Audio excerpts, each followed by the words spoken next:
Hey Sherman, thank you for joining the coaching program and for sending through these videos. Can you let me know what your PBs are for those events as well?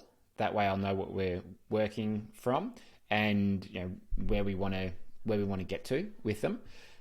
In terms of the videos, so when I work with people, I like to keep it simple and usually work on one thing at a time. Sometimes it's two if it's somewhat related, and then we work on those for a week, 2 weeks, 3 weeks, just depends what it is. And then we try and lock that in as a habit and a change, and then move on to the next thing.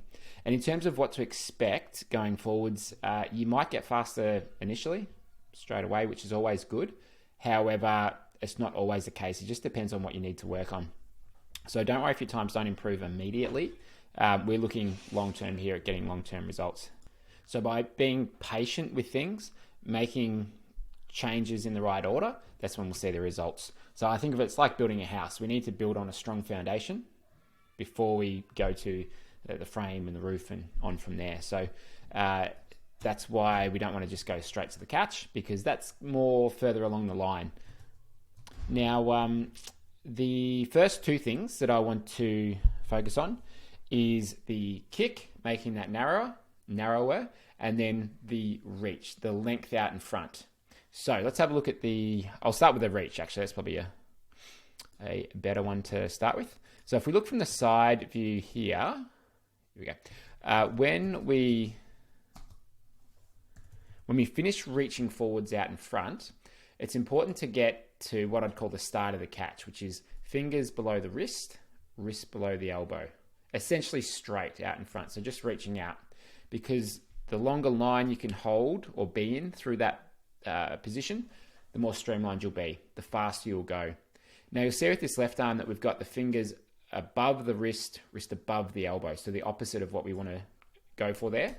I'll show you some footage just to show what this looks like. All right, so where we want to get to is this position here.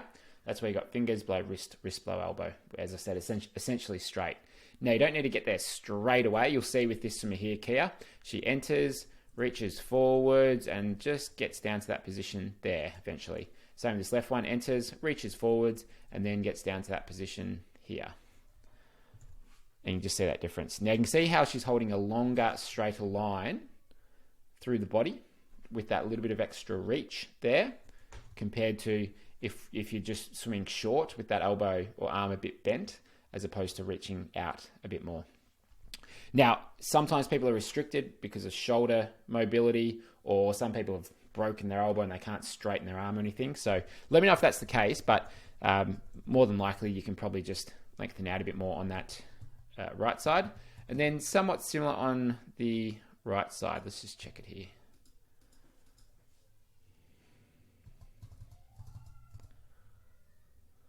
Okay, so reaching forward's better, like you're definitely reaching out more, but the hand's too low.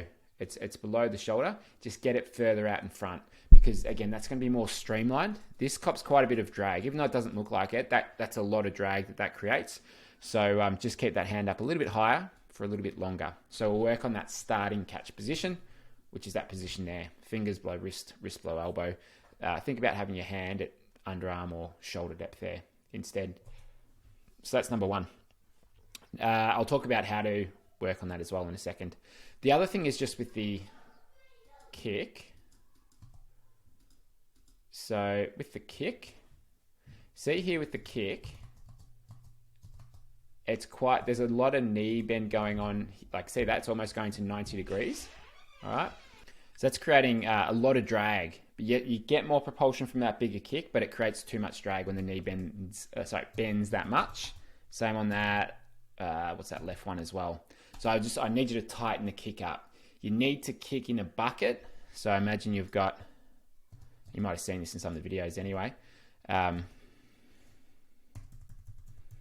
So I need to imagine you've got like a bucket about that size behind you. And imagine you're like a ballerina, because a ballerina points their toes, they're kind of on their tippy toes. Just be that ballerina in a bucket, make the kick feel about half the size and with quite a bit less knee bend. You still should bend your knees, but it should be a lot less than that. You'll see it here with Kia, this swimmer. All right, so just tighten up the kick, make it feel a lot narrower through there. And yeah, that'd be a really good one to do there, because your head position looks pretty good. Yeah, you're good with your head position. Rest of that posture looks good as well. So I just want to start with those two things. Now, in terms of working on the kick, you don't need a drill necessarily, just make it feel smaller, narrower.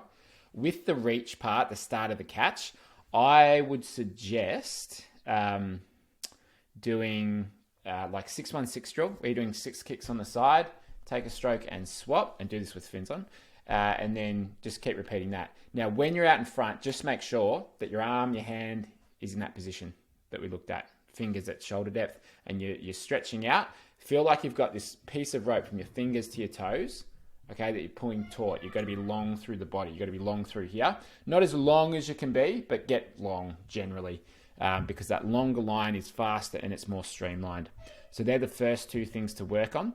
I'd suggest do what I've put below as part of your warm-up, just to work on those couple of things, and then just go about your main set as you normally would. All right, so if you've got any questions, just pop it below. Otherwise, just let me know how you're going in about a week's time, once you've had a chance to do 2 or 3 sessions with it. And I've got no doubt you can be swimming faster than what you currently are. And these two things will help. And then when we do start to work on the catch and pull, that's going to help a lot as well.